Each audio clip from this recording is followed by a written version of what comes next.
Hi, Chelsea and Leo. This is your video lesson for today. There are three things I want to talk about. If you have any questions at the end, if you want me to look at anything, feel free to send back any pictures, video, any questions that you have, and I'll be more than happy to answer.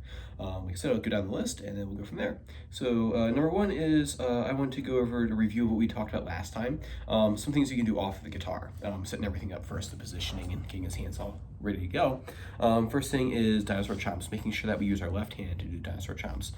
I can't remember or not if he wanted you to draw if you wanted me to draw a little bullseye on his finger, but if he does, what you do is you take a pen and put a little dot right here on the tip of his, a lot better, there you go. A dot there, a dot here, and then a dot here.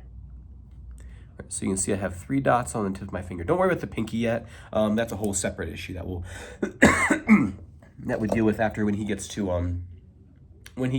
lightly row. Then we'll start talking about what the pinky does. But first things first is just get these 3 fingers happening, and make sure you can use like a Lego guy or whatever if you want. But remember, gentle chomps though, gentle chomps. So you can imagine I have a Lego guy here.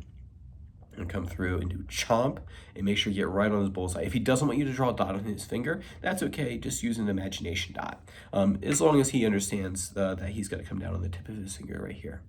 Right, so we have a chomp right on the tip of our finger, chomp on the middle finger, and then chomp on the ring finger. Right, or you can call him like pointer man, middle man, and ring man, like we talked about last time in the song. Once he starts understanding the names of these fingers here. That's something you can do too in the cardio. Which ones point to your middle man? You can point to his middle. You can point to his middle man. Point to your ring man. Point to your pointer man. That sort of thing. Those will all be good things to do, like to practice while you're away from the guitar, while on vacation, or if you're like in the grocery store or something. You have to kill time.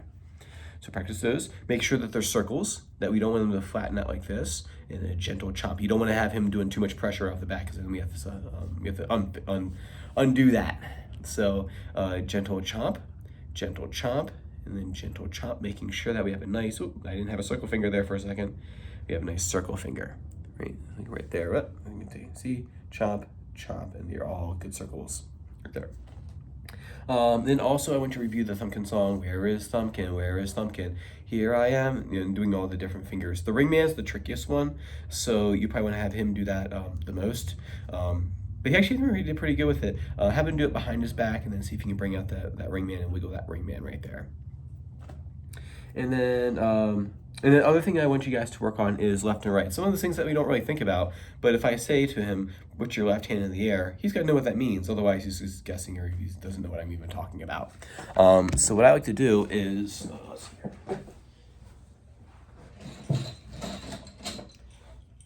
I'll give 2 toys. Right, I have my dragons right here.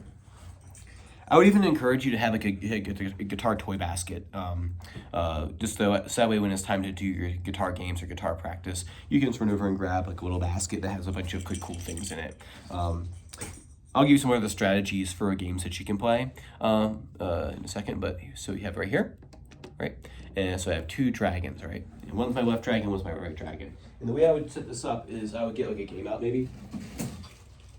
To say I have my my tic-tac-toe board here. We're not necessarily going to play tic-tac-toe, but what we'll do is I'll go, okay, we get to play, actually let's make it tic-tac-toe, for example. It can be any game really. I have my 5 marbles here, my 5 blue marbles. If you can get these 5 blue marbles from me, we will play a game of tic-tac-toe.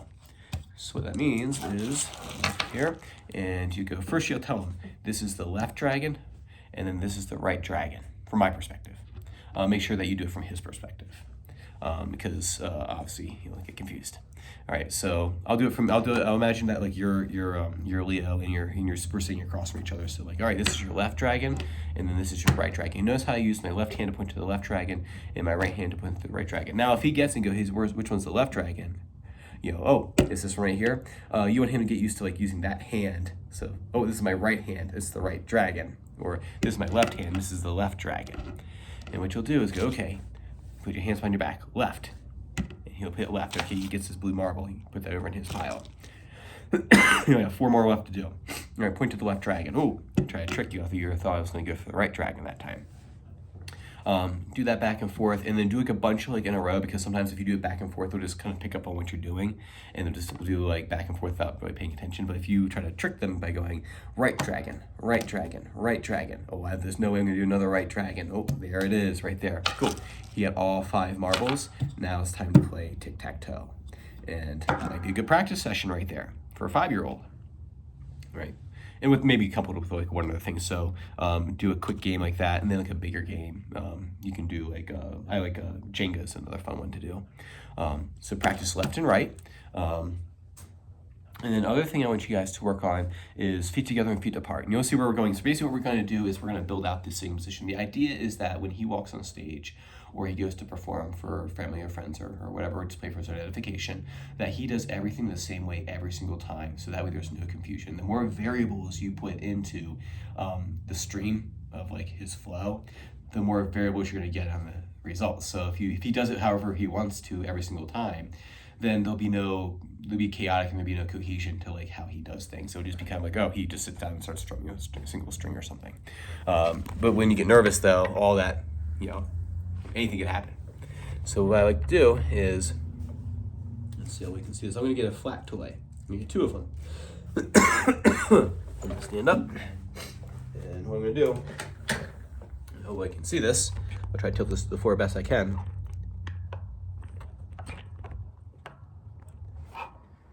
Did that work well? Let's see here, I'll prop you up against this. Here we go. That'll work for today. All right. So what you'll do is you'll get him a statue. Statue is when we're standing here just like this, ready for a hippopotame music, right? So 1, 2, 3, 4, hippopotame music. And the next thing we're gonna do is I'm gonna have this barrel of monkey. I have this monkey from my barrel of monkeys right here.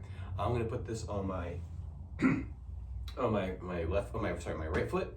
And I'm gonna put this over here next to my left foot. Notice it's a little bit further away, right?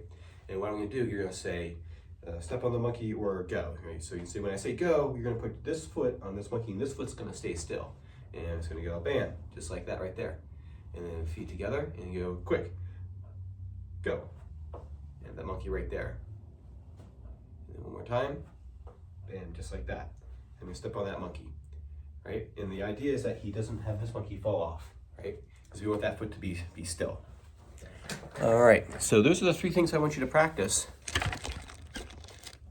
Like I said, if you have any questions, if you want me to look at anything, look at any pictures, if you have any questions or anything like that, feel free to shoot me a message back. I'll be more than happy to answer. So looking forward to seeing you guys after spring break. Next week we're out, so looking forward to seeing you in April. All right, take care.